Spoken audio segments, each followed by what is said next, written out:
Hello everybody, I thought I'd drop you a quick video to get you up to speed on what's going on for week number 3 and to congratulate you on week number 2.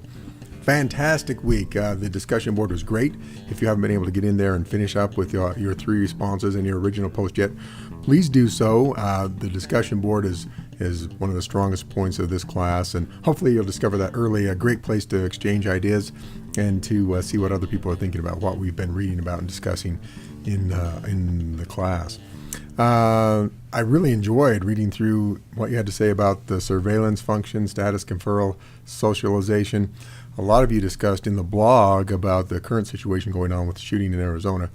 What a great example of status conferral. Of course, this is a shooting which was a pretty big deal when you get that kind of a thing going on.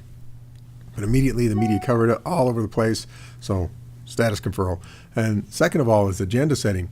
One of the first things to come out of that was blame. The blame game went on. Who was responsible for this? Which is, it's a good question, but kind of silly in the way that it went. A lot of blame got placed on people like Sarah Palin for, back during the elections, she had a website and had crosshairs on different races, places that she thought should be targeted as far as people paying attention to. Now, does anybody in the right mind think that she meant that you should go and shoot those people? Well, no, but that's kind of where the blame has gone. And of course, a lot of the other conservative talk show hosts are taking blame for this as well.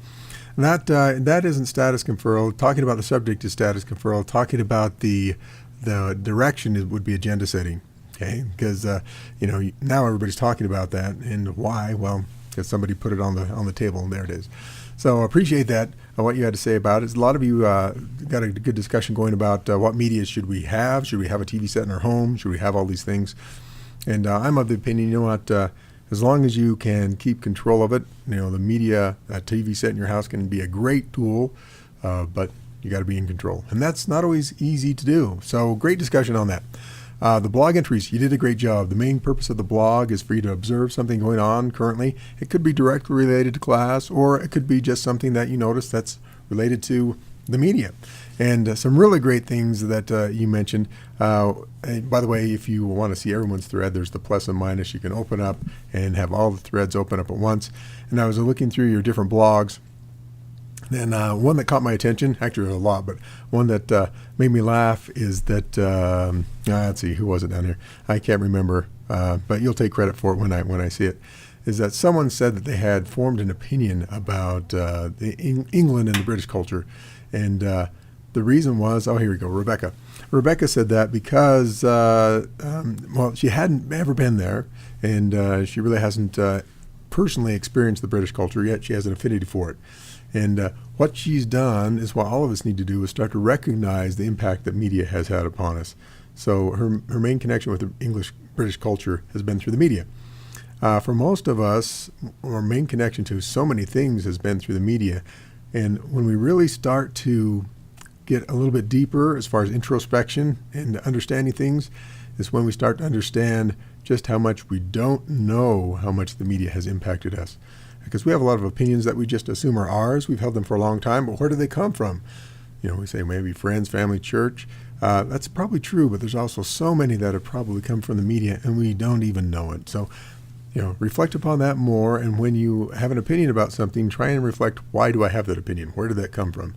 And it might be surprising where that actually came from, and that's a little scary to think about how some of our opinions are formed. Hope you enjoyed the videos with Glenn Beck and the preteen shopping video. Both of them I thought were very powerful to kind of give us an insight and different impacts of the media. So let's talk about week number 3 and what we've got going on this week. This chapter is all about the media business and consolidation and globalization, all that kind of stuff. The buzzword is consolidation.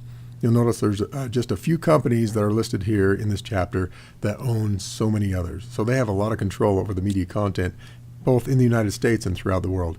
So as you check it out, I hope you'll find that to be interesting.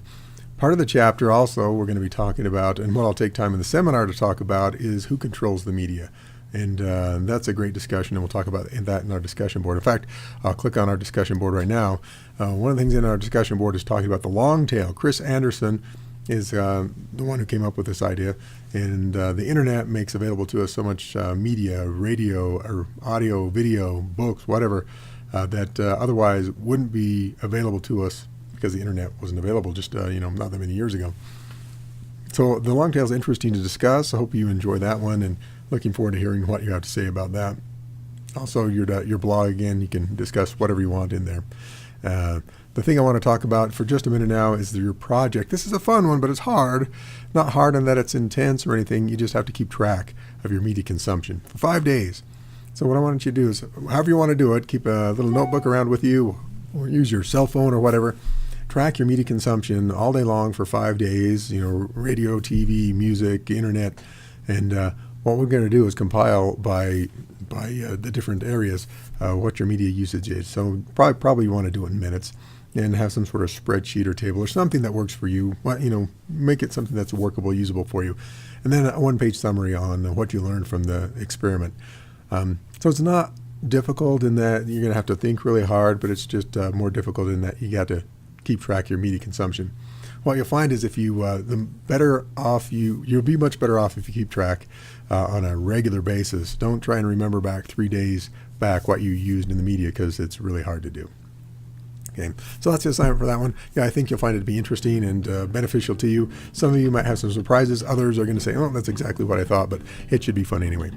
Okay, well, that's what we got going on. Again, just a quick video reminder to let you know what's going on. The assignments for week number 2 and number 1 are due tonight at midnight Mountain Standard Time. So if you're not in another time zone, adjust accordingly and make sure you get those in. If you've run into any problems or have any issues, let me know and we'll try and work those out as best we can. Shoot me an email and I'll get back to you as soon as I can. All right, everybody have a great week, and I will talk to you in the discussion boards very, very soon.